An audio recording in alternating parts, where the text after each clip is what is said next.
C'est dans cette salle d'un réceptif hôtelier de la place que cette restitution des observations sur le terrain, après 10 mois d'évaluation des partis politiques 2024, s'est déroulée sous la tutelle du ministère de l'Administration du territoire et de la décentralisation, en présence de ces acteurs politiques du pays, dans le cadre des concertations, d'échanges et d'amélioration d'idées, permettant de rectifier les dysfonctionnements liés aux formations politiques, à l'effet d'apporter un assainissement important du chéquier politique guinéen.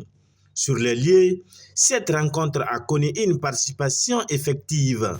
Depuis plus de 30 ans, l'espace politique a connu une mutation au gré des changements de situation et de contexte, sans tenir compte du cadre juridique existant. Les créations de partis politiques se faisaient par copinage. Comme les entreprises privées et personnelles, les alliances politiques électoralistes sont passées en groupement normal et la violence est devenue le compagnon de certaines associations politiques. Les partis politiques, au lieu d'être des forces de proposition, des instruments de participation à la gestion de la vie de la nation, se sont transformés en des instruments de propagande et de repli identitaire ethnique. Aucune démocratie, aucun état de droit ne saurait se construire dans un tel environnement, raison pour laquelle nous devons tous accepter d'assainir notre échiquier politique afin de consolider nos acquis démocratiques et solidifier l'état de droit dans notre pays. C'est un moment d'une importance capitale et je requiers de votre part une attention particulière pour qu'à la sortie de ces 3 jours de concertation, nous ayons un paysage politique assaini et consensuel. Aucun parti politique ne sera lésé pour compte, mais la loi s'appliquera dans la rigueur. C'est aussi cela un aspect important de la refondation.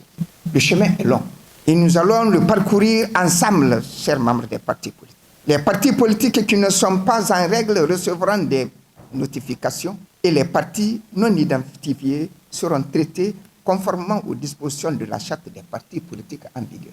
Pour éclairer l'assistance, cette autorité a attiré l'attention de tous sur le cadre juridique et institutionnel des partis politiques. Nous avons fait la présentation ce matin du cadre juridique et institutionnel de la création et de la gestion des partis politiques en Guinée. 2 acteurs majeurs institutionnels sont ressortis de cette analyse, ou 3. Premièrement, c'est le ministère en charge de l'Intérieur, puisque la charte des partis politiques date de 1991 et a pour adossement la loi fondamentale qui a été votée par référendum en 1990. La deuxième loi qui nous a permis de faire l'analyse, c'est la loi également qui date de 1990, qui porte sur la subvention publique et le financement. Nous avons également la loi portant statut de l'opposition, du chef de file de l'opposition. Monsieur le ministre, nous avons présenté ce cadre juridique. La première institution reste le ministère de l'Administration du territoire et de la décentralisation, qui était appelé auparavant ministère de l'Intérieur. Ensuite, la Cour suprême pour les recours. Nous avons également la Cour des comptes qui intervient en matière de vérification, la comptabilité et les finances des partis. Nous avons expliqué aux uns aux autres, monsieur le ministre, les dispositions de la loi sur la création, la gestion, la suspension et la dissolution d'un parti politique en République de Guinée. Cela demande beaucoup de questions. Des théories à la pratique, cette responsable revient sur l'explication des bases des anomalies constatées sur le terrain. Il y a des partis qui, leur fiche n'a pas pu être générée parce que tout simplement, quand on a été leur voir, il y avait des facteurs bloquants. Ils n'ont pas l'agrément. L'agrément avec quelqu'un qui est malade à Paris.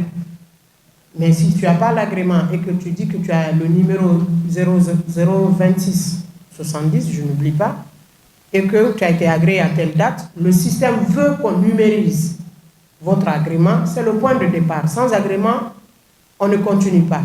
Deuxième facteur bloquant, le numéro de compte. Pour les partis qui ont fait plus de 10 ans d'existence, sans numéro de compte, c'était un facteur bloquant pour vous. Donc, on ne pouvait pas soumettre votre requête. Donc, par conséquent, on ne génère pas de certificat d'évaluation parce que L'évaluation n'a pas pu aboutir à cause de ces facteurs bloquants. Maintenant, individuellement, on peut s'expliquer. Il y a une commission qui est mise en place au ministère qui va continuer à recevoir les réclamations. Voilà, monsieur le ministre. Ensuite, ce qu'on a constaté, c'est que parmi les donateurs, un président de parti politique est donateur pour un autre parti politique également. Nous l'avons constaté sur la liste des donateurs. C'est que vous avez un parti et vous faites de la donation pour un autre parti politique. On a aujourd'hui les 124 statuts anciens, nouveaux. Est-ce que le changement apporté dans le statut a été fait par un congrès? Non. La plupart du temps, ce n'est pas le congrès qui a entériné les changements dans les statuts. Est-ce que le ministère a été informé?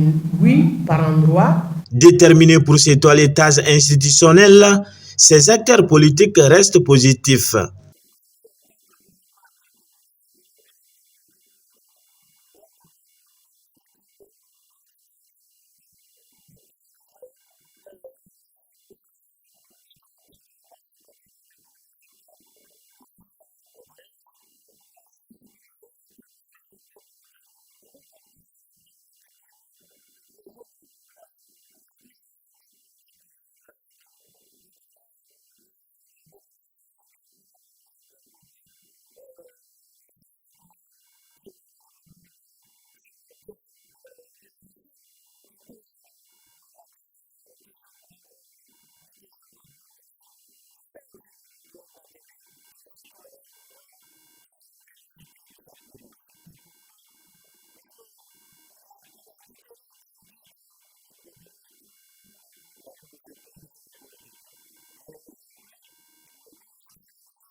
L'instauration du multipartisme depuis 1990 par la loi fondamentale en Guinée a connu l'émergence sans cesse des formations politiques, souvent émaillées des insuffisances inacceptables.